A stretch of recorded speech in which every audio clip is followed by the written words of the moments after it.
put things simplistic, but I take my time to listen to people and listen to dialogues before I actually come up so that I can just summarize things sort of like in a concise manner.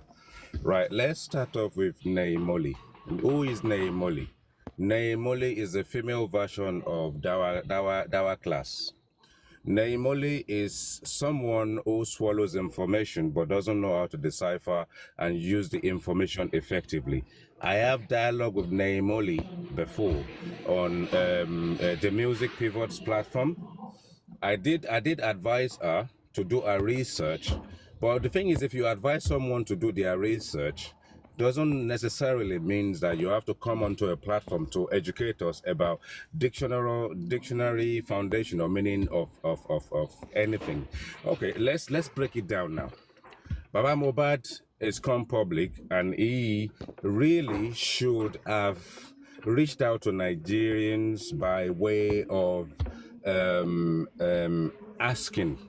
And he should have come up with a plea that as a family, this is what we would like to do. He has no right, and I repeat, according to our constitution and the law of the land, he has no right to tell us how to celebrate Mohbad, what to do about Mohbad. See, there's a fanfare in any denomination anywhere in the world. And how does the fanfare actually works? It actually means that when fans come together and put their money together and decide to take over maybe Madison Square in America to do their own thing, there is no family, even the Jackson family, when Michael Jackson died, it did not get that justice instantly. It took years. But whilst that was taking place, there was all sort of tributes. There was all sort of things sort of like manifested and put together by fans. Now, let's break it down even further. We're now in a position where we probably want, at the end of the day, you then have a situation whereby African TV, if I'm correct, the first anniversary sort of like comes up on the 11th. Is that correct? Well, we have 11 and 12. We don't know which one to pick. So Okay, well, no, yeah. So, but you've diligently and duly excluded 11th out of the picture, right? definitely. Yeah. So let's just sort of like put that as a mark of respect. So if we're respecting the day, we respect that day. If we don't do anything on that day, then everything should really be fine. The bottom line at the end of the day is Mohbad is an entertainer. And when we pay tribute to him, because we are as fans have mourned already, the family may still be mourning. The bottom line for us at the end of the day, we're going to actually pay that tribute to him based on what he stood for when he was alive. He was an entertainer. So if we come up and pay a tribute on that day and we're entertaining, it is justifiable. It is understandable. He is an entertainer. He is a performer. Now, let's even break it down further. Baba Mohbad himself has become a superstar right now, making music. And when he was making the music with the intention of making money, monetizing, did he not realize that he should have suppressed that?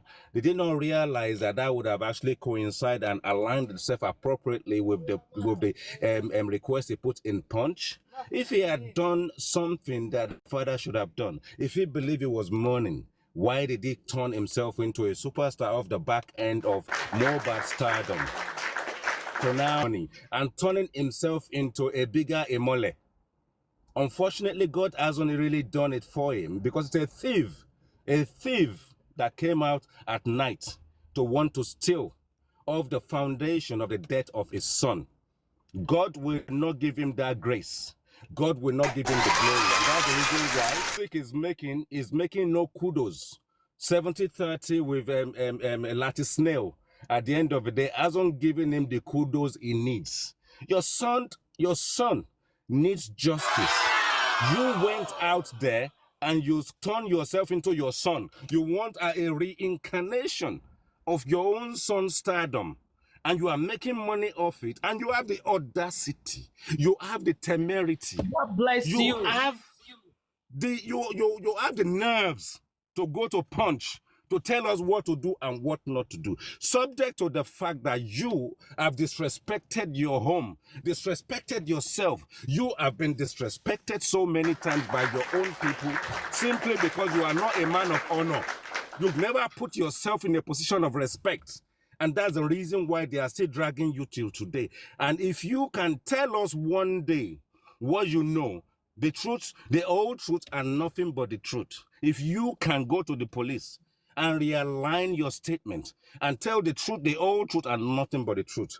When did you know your son died? Who called you first?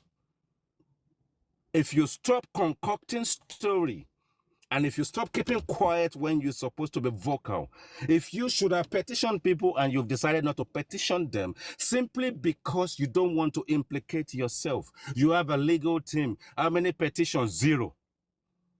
The last thing we see is a charade. It's a comical aspect and element of people putting something on Wumi's gate. Wumi will have a day. You have had your days. And you have failed us, Baba Mohbad, Mr. Aloba, Joseph Aloba. You have failed this process. You failed the fight for justice. And I think that you still have enough time between now and then to withdraw that nonsense that you put out in the Punch newspaper. We will respect Mohbad. We will literally put a candlelight 24 hours, that 11th that we believe the guy died, if you and your people are telling us the truth. If it is true that Mohbad died on Tuesday, if it is really true, we take that date, we honor. And what we're going to do with that date at the end of the day is that we're not doing anything and we just sort of like put a candlelight and just be somber and just take it easy. And then after the 11th, we will have a jamboree. Let me tell you about Naimoli. Naimoli had a banter with the Pivot TV, with on Pivot TV platform with what's that guy's name? Lady Eris's adopted son. What's his name again? Anyway, so they had this dialogue. So sort of like maybe social care and all this kind of stuff, blah, blah, blah. And then Molly is going to sort of like swallow the dictionary. She swallowed so many. And even the medical terms, she was even unable to pronounce most of it appropriately and all that kind of, she disgraced her. But I did advise her that sometimes it's just best to, first of all, do your research. Second of all, make sure that what you want to talk about, you are in that field. If you are not in that field and you don't have what it takes to narrate things effectively, then don't come and quote dictionary and tell us difference between tribute and jamboree. We will have jamboree. African TV will do this jamboree. African TV has been talking about this thing since the inception for a very long time ago when he said it's going to carry Prime Boy along. Maybe Prime Boy is no longer part of the whole process and all that kind of stuff. He has been live. He's been interviewed by aristocrats, and we've talked about this thing. African TV is not just waking up. And the reason why Baba Mohbad put this thing out in Punch is because of African TV. He's trying to deflect what African TV is planning. And which father, at the end of the day, knowing how your son reached stardom and got there, is it because you don't want these guys to supersede what you are planning? Are you planning to be bigger than a dead man? Do you not know that it's Mohbad's tribute that you are spooning off? I can say a lot, but the bottom line at the end of the day is that Mr. Joseph Alova is a very evil man who is looking for his own evil deed, way of monetizing, and want to block the road to justice. And the longer it takes for justice, the more money he makes. Thank you.